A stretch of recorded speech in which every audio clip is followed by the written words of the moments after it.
Good evening. So it's me, Mario, struggling millennial.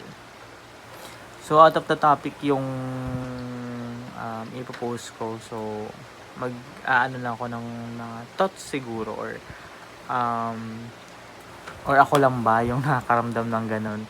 Dahil parang yung nasa point ka ng or dumarating ka sa point ng life mo na parang hindi mo alam kung saan ka pupunta or ano yung path na para sa'yo, kung ano yung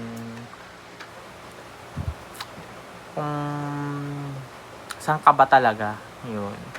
Kasi, or siguro sa mga millennial lang na problem yon, hindi pa naramdaman ng Gen Z or sa edad.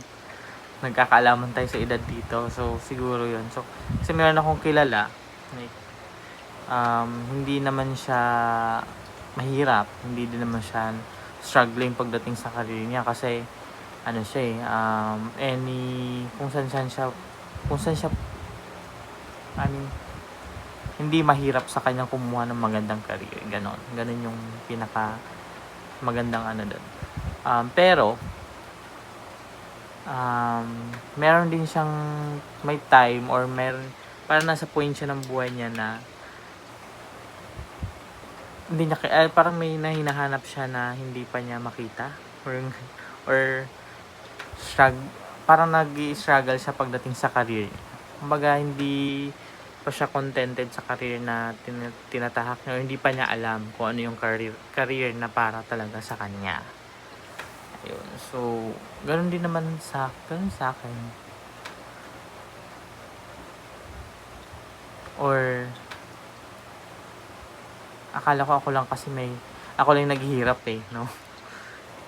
Pero hindi pala. So, ganun din pala siya.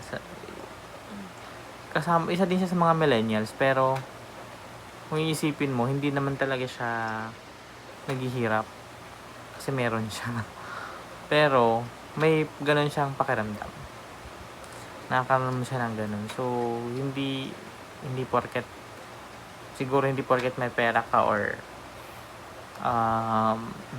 hindi ko alam kung kung dahil sa millennial ka or dahil sa edad mo or dahil hindi mo lang alam. Baga hindi mo pa nakikita yung para sa yung path na para sa iyo. Ayun lang. So yung tanong diyan, kung isa kang millennial, ganun din ba yung nararamdaman mo? Na para kang hindi ka pa kontento kung ano yung meron ka ngayon at naghahanap ka na kung ano yung para sa iyo.